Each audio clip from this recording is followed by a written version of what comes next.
Hello and welcome into the Birds and Braves podcast. I'm Luke Winstel, joined by a special guest today, former Pro Bowler and Atlanta Falcon fullback, Ovie Mughelli. Thank you for joining me today, Mr. Mughelli. No problem. Thanks for having me. You're welcome. My first question for you, is there a guy in the league today that reminds you of yourself? Ooh, that's a good one. Oh man, it's hard just because the fullback position has turned more finesse than I to see it, and you see a lot of position blocking and a lot of cut blocking, and very few of the guys that I looked up to, like Lorenzo Neals and the Max Strongs, even Mike Allstott with his running all over the field self was still a pretty massive blocker or a punishing blocker. I'd have to say it's terrible because I get on people for not knowing fullbacks' names because we're just as big a part of the team else. But I don't know the name of the fullback for the Patriots. But I remember watching the Patriots game at the Super Bowl and saying, I'm not a Patriots fan, but even a blind man can see what that fullback is doing on a consistent basis to those linebackers of the Rams. You just see him moving bodies, and when he goes in there, you see certain chest pieces move up and back. So whoever the Patriots fullback is right now, I got to give him some props because he looks like how I used to block back in the day. Who would you say is the toughest person, or who would you say are the toughest guys you've ever had to block or play against? Oh, my gosh. I would say Ray Lewis, but he was tough for his size. Being like a 230-pound linebacker or 240 at times, he was just a beast to deal with, especially practicing against him twice a day when I was with the Ravens. And he has that whole intimidation, fear factor, crazy eye that he gives you. But as far as just overall monsters I've dealt with, it'd be a tie between Pikes and Michael Strahan. Strahan was one where I don't know why they made me block him, but I was a fullback. I'd go out to the edge, and he'd come uninhibited, unblocked, full head of steam from the edge in a 3-4 position, sometimes standing up, and I would just hold on for dear life and tell Matt Ryan to throw the ball or else I can't do anything. But I had a sore neck, a sore back, sore everything while I was blocking either Takeo or Mike Strahan. And speaking of Ray Lewis, do you have a favorite Ray Lewis story from your time in Baltimore? I have a dozen favorite Ray Lewis stories in Baltimore. I mean, because just imagine, like, you're a kid and you're in high school and you're watching TV. Monday Night Football was my thing. I don't know what it was, but the storylines and the build-up and the music, and it was like a male soap opera for me. So every night I watched that, and watching a Ray Lewis or a Ravens Monday Night Football game was something special because it was like Ray started performing for the crowd, knowing it was a big-time game. So when I went through college and got drafted, just happened to go to the team where the guy who I respected and I admired the most, or one of the guys I admired the most, Ray Lewis, it was the whole time I had to pretend like he was just another guy, or else I couldn't block him because I was extremely impressed at what he did. But a story that I always tell is that rookies have to do our rookie song. They, what's your name, Rook? They ask you how much money you made and what was your signing bonus, and then they make you sing for them. If you watch Hard Knocks at all, especially back in the day, you'll see a bunch of rookies singing. And my thing was, I was going to sing my fight song. They're like, no, that's too easy. That's too easy. So you're Nigerian, right? I'm like, yeah. So we got an African here. We got an African. So song you going to sing that we picked by me. I want you to sing that Coming to America song, She's Your Queen to Be. I was like, I don't know if I can sing that. He's like, well, you go and sing it, Rook. I was like, all right. So I got a little falsetto because I used to sing back in the day. And I did a decent job. And y'all started clapping, like, there we go, that's my boy. And he was like, not bad, Rook, not bad. And it's just that not bad. At the time, him being my favorite player, I was like, Ray Lewis gave me a compliment. Then at practice, he proceeded to demolish me on the field. But no, that's just one of many Ray Lewis stories. He does everything intense. He eats intense. He plays cards intense. Probably sleeps intense. So he's a very interesting individual. One interesting move that we've seen thus far in the NFL offseason has been the trade of Antonio Brown from the Steelers over to the Raiders. I wanted to ask your thoughts on the trade and who you think won, just as kind of an immediate reaction here. Yeah, no, good question. I think that the Raiders won. The Steelers lost out, but there wasn't much they can do. And I don't want to speak to their culture or their environment or what made Antonio leave, because it may have been Big Ben, it may have been Mike Tomlin, it may have been the culture. It may have just been AB was ready to go, and he was tired of drawing within the lines and following the rules. But if they could have found some way to keep him happy, and it sucks that that's even something that we have to do for players. I feel like prima donna players shouldn't be playing in the league because it's a privilege and not a right. But at the same time, I feel like these guys do work hard and should be compensated and should be given. I feel like they should be given some of the not leniency, but some rope to do what they do. And in every other profession, if you're a great lawyer, you get certain benefits average lawyers don't get. If you're a great doctor, you get certain benefits average doctors don't get. If you're a great NFL player, you should get certain benefits. And I think AB didn't feel like he was given those benefits, but Ben Roethlisberger was. So it sucks for the Steelers that they don't have AB there. But the Raiders, if you get a happy Antonio Brown and you get somebody who's playing to the best of his abilities, he's dangerous, like dangerous. And I think is somebody who can change the way they play ball, especially the fact they have a good quarterback in Derek Carr. So I think the Raiders won. And I don't know, the Steelers got a third round and a fifth round? Not nearly enough for Antonio Brown. Since you've been to a Pro Bowl, I was wondering, what do you think about the Pro Bowl format now, and how do you think it could be changed or revised to make it even more interesting and entertaining? Another good question. I got a bone to pick with the Pro Bowl. I should have been on there like 3 or 4 times rather than just the one time I got to the Pro Bowl and the 2 times I was All-Pro, because it's a popularity contest. And having the players vote on it and having the fans vote on it is a joke. Like, if you could be transported into our running back meeting room and see how we voted on the linebackers, it was absolutely at random.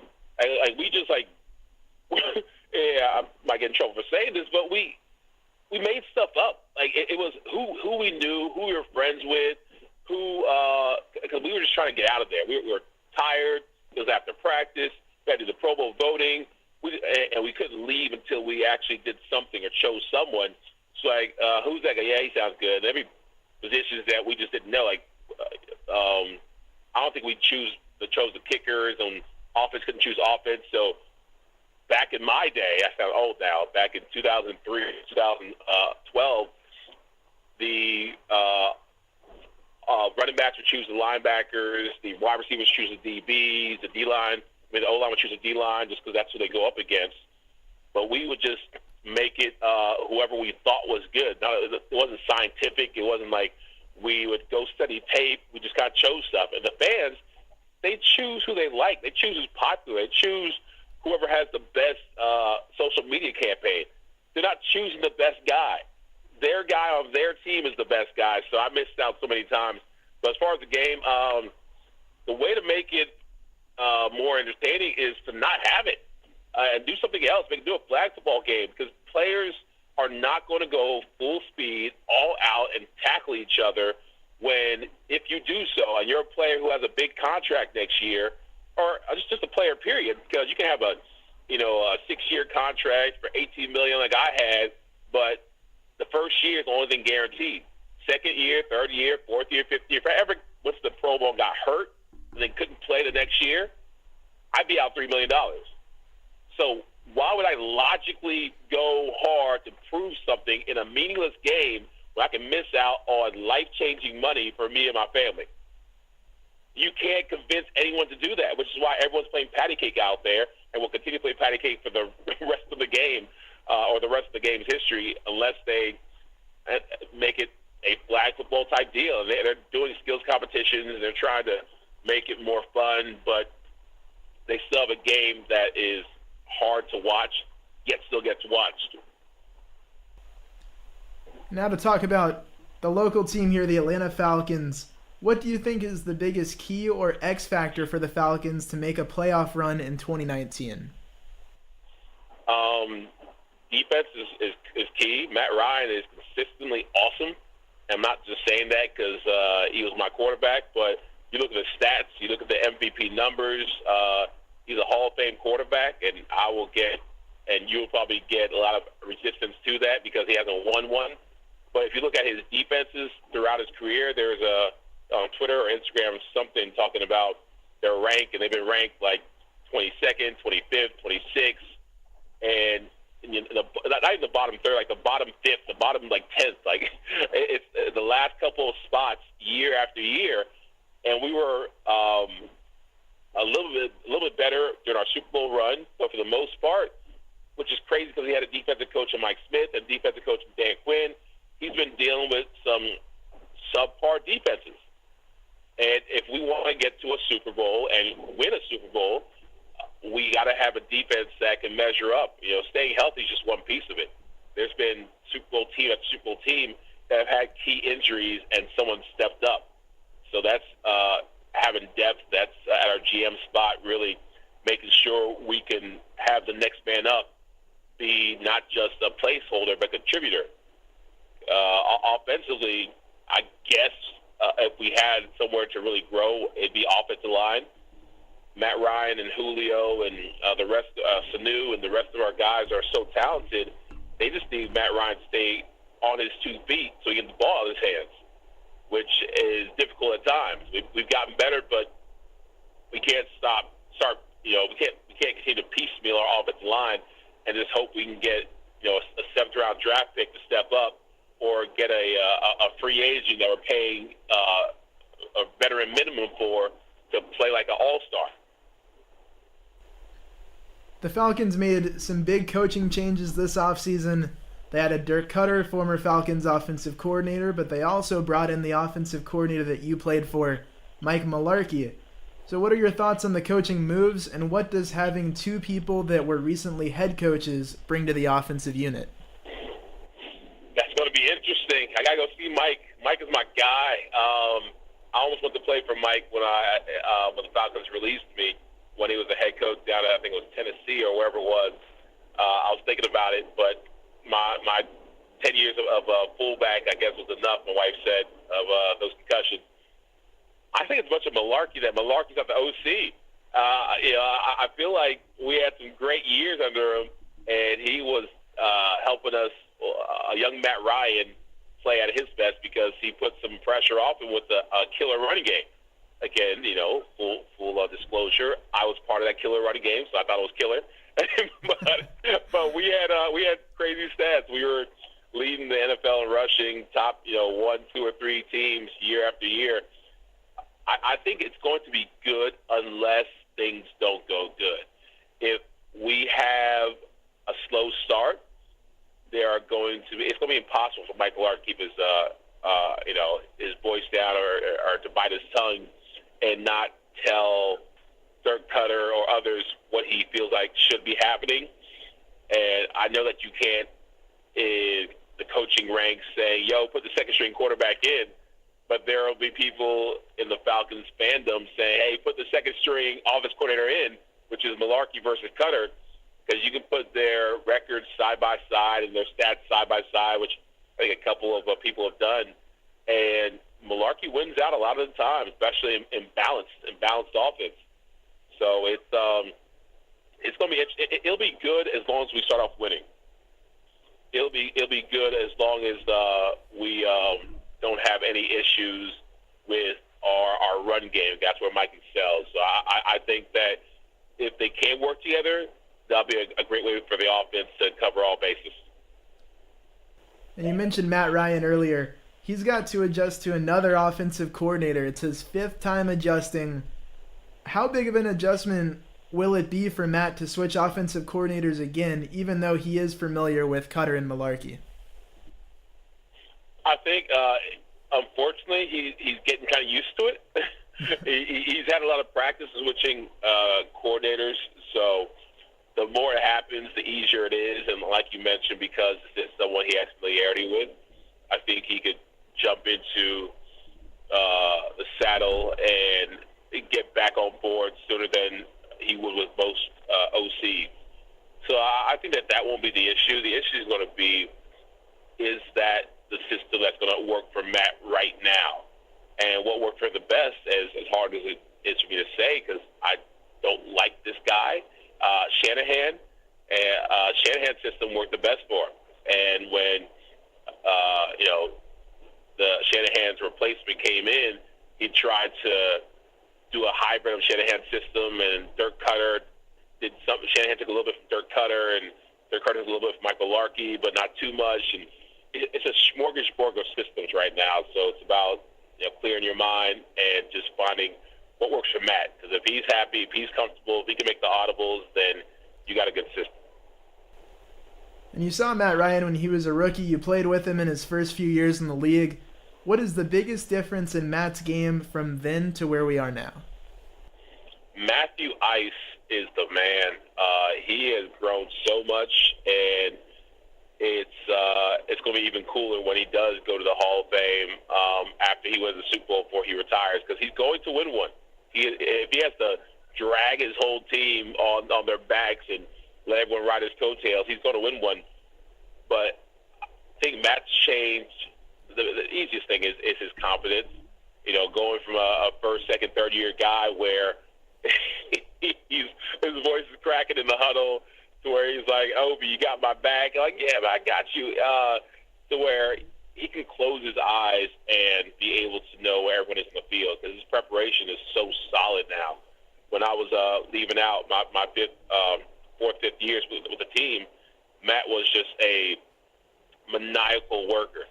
He was always doing extra film sessions. He was always staying after the practice was over to work on balls.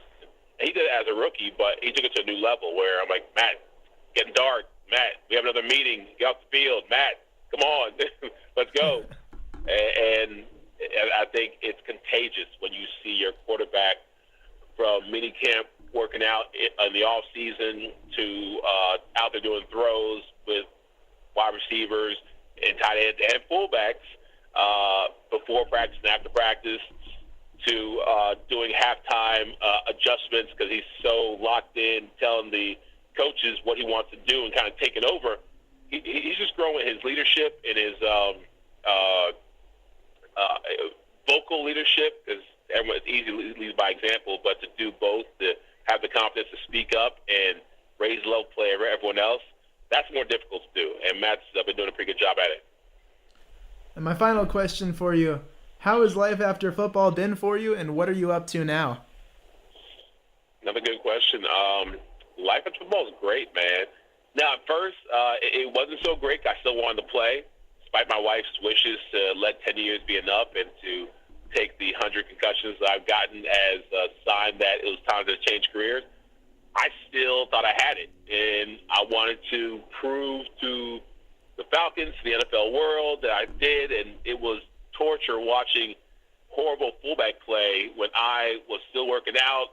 I was 6'2", 245, 5% body fat, walking around the grocery store, just big and strong and fast for nothing. Like, for 20 years I played football, and I want to run through a wall or run somebody's head through a wall, or show people that I'm a physical specimen of awesomeness at the fullback position, but I couldn't. I was doing TV, I was doing radio, I was interviewing people, I was staying close to the game and doing something I enjoyed, but I wasn't playing football. So that first year or two was tough, but life after that got better just because I realized that I got to do something that very few people get to do, and it was definitely an honor and an experience that I could never duplicate or replicate. And I found new passions. I started working in the medical sales field. My father's a doctor, my sister's a doctor, so now I help doctors improve patient outcomes, increase their practice revenue, and do everything from labs to devices to various solutions and ancillary services. But my foundation is my true passion. I use sports to promote sustainability. I'm all about making sure that the environment is an issue people know about and care about, because whether you believe in climate change and global warming and all that stuff, whether you think it's your issue or your problem, it's still something that you have to deal with, and still something we all have to deal with. And I want to make sure I give my kids and all kids a future they can be proud of. So we have a comic book that's about sports and the environment. We're using gamification.